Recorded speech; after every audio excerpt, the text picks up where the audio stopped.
اللعيبه. طب سيبه هو ده حاجه عشان تخليه يكمل. انا جبت له حته كبده ايه، لحمه حمرا ايه. اهم حاجه ما تسيبش عصافير ينفخ يعني يقرمها.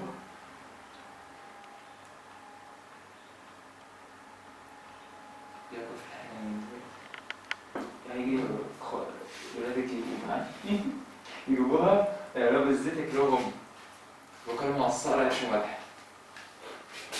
بس كتمت الحمام قوي يا عمر، ايه ده؟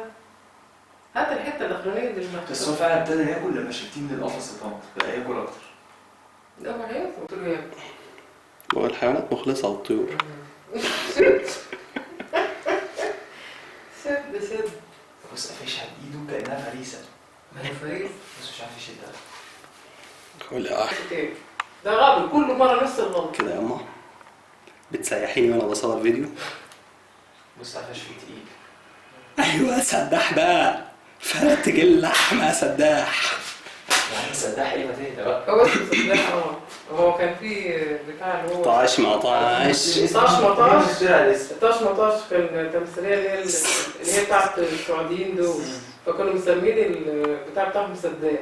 وهو مسميه سداح. الصقر اللي بيصطادوا بيه سداح، فاحنا مسمينه سداح. لا سداح ايه يا جدعان؟ ده هو سداح اللي بعدين.